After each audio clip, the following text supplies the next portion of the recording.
Happy Friday, church. Welcome to today's digital devotion. We are winding down stewardship season and we are in the home stretch. Just a reminder that all of the ministry we do at Claremont United Church of Christ is based entirely on the pledges that people in the congregation make. And so as we are preparing to budget or create our mission plan, that's what we like to call it, for the year ahead, and scheduling what we can give to our local mission partners, what we can do with the music department, our children, youth, and family, all the bills we have to pay to keep our building open 365 days a year for the wider community. It's all based on those pledges. That's right. And so look in this email, click on a link that will take you to filling out a pledge form. You can mail in your pledge card, bring it on Sunday. Just email our financial administrator, Jocelyn. It's very easy.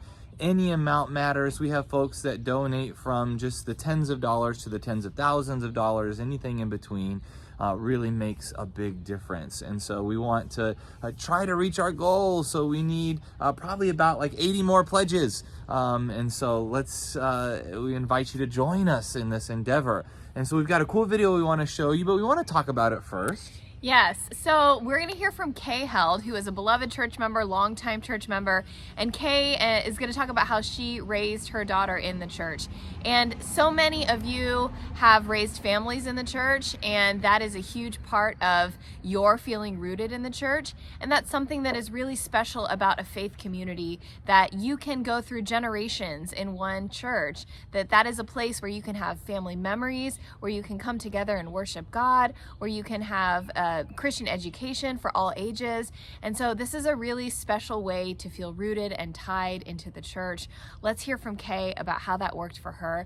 And we want to thank everyone who has already made a pledge. And of course, if you haven't yet, now is the perfect time. Yeah, absolutely. Because it doesn't matter what your family looks like or what stage of life you're in.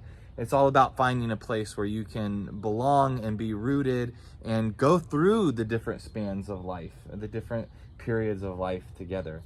So, all right, let's hear from Kay. Hi, I'm Kay Held, and my husband Paul and I have been members for almost 45 years. We both grew up in the UCC denomination and coincidentally met over 50 years ago at Pilgrim Pines, a summer camp where we both were on staff. We moved to Claremont a few years after we were married and joined Claremont UCC, where Paul's dad just happened to be the senior minister. We immediately joined a social group called Expanders, aptly named as many of us were pregnant. Shortly after our daughter Christina was born, we volunteered as leaders of the senior high youth group. Christina was 2.5 when she walked on her first Walk for the Hungry.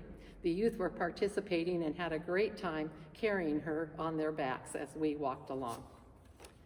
Less than a month later, she went to her first all-church family camp at Pilgrim Pines. In the mid-'80s, Expanders chose to change the name of the group. It was thought we should name ourselves after a ship. So we did, Voyager, after NASA's spaceship. Christina attended UCC daycare, nursery school, church school, vacation Bible school, Pilgrim Pines summer camps. Her brownie troop met here. It was her home away from home.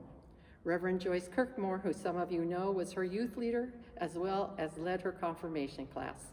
Joyce and Christina are still close. The church has always meant a great deal to us. We have been blessed by the love and support of this congregation for our family. Our home is rooted in the love and connections we feel from our many friends that care about us in the way that we care about them. This was a wonderful community to raise our daughter. Each year, we feel it is important to make a financial pledge to the church. Just as in our homes, we make a budget to help us stay within our means. It is important to let the church leadership know what we can give so they can make financial plans to benefit our church as well as our community and the world. I hope you will join us making a financial commitment this year to our stewardship campaign.